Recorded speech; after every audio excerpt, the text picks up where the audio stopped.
ഞാൻ എവിക്റ്റഡായി പോയപ്പോൾ ഷാനവാസിക്ക പറഞ്ഞ് രക്ഷപ്പെട്ട് ഒരുത്തനങ്ങ് പോയെന്ന്.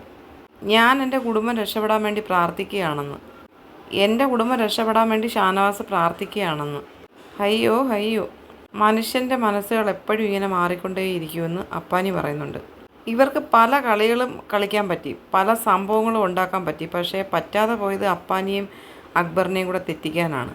തമ്മി തല്ലിപ്പിക്കാൻ കുറേ നോക്കിയെന്ന് അക്ബർ പറയുന്നുണ്ട്. എൻ്റെ അടുത്ത് വന്ന് പറഞ്ഞ്, അപ്പാനി നിങ്ങളെപ്പറ്റി എന്തൊക്കെയാണ് പറഞ്ഞേക്കുന്നതെന്ന് ഞാൻ ജയിലിൽ കിടന്നപ്പം അപ്പാനി പറഞ്ഞെന്ന് പറഞ്ഞ് അനു എൻ്റെ അടുത്ത് വന്ന് പറഞ്ഞെന്ന് അക്ബർ പറയുന്നു. ബിഗ് ബോസിൻ്റെ അനൗൺസ് വരുന്നുണ്ട്, പുറത്തുള്ള കാര്യങ്ങളൊന്നും ചോദിക്കാനോ പറയാനോ പാടില്ലെന്ന്. ഏതൊക്കെയോ കണ്ടസ്റ്റൻറ്റുകൾ പുറത്തെ കാര്യങ്ങൾ ചോദിച്ചറിയാൻ ശ്രമിക്കുന്നുണ്ട്. ഞാൻ അനുവിൻ്റെ അടുത്ത് പറഞ്ഞു, അത് സാരമില്ല, അത് ഞാനും അപ്പാനിയും കൂടെ നോക്കിക്കോളാമെന്ന് പറഞ്ഞു.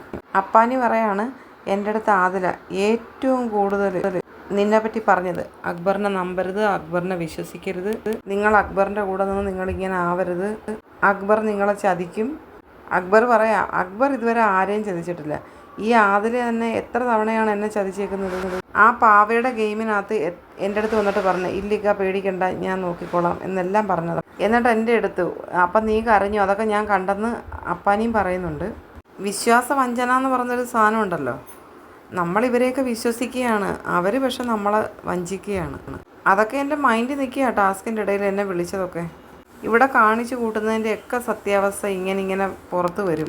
ഇവരിവിടെ ചെയ്ത ഓരോ തോന്നിവാസങ്ങൾക്കും ഇവർക്ക് പുറത്ത് കിട്ടും, പടച്ചവൻ കൊടുക്കുമെന്നും അക്ബർ പറയുന്നുണ്ട്. അപ്പോൾ ഇവർ രണ്ടുപേരും ആദിലയുടെ കാര്യം തന്നെയാണ് പറയുന്നത്.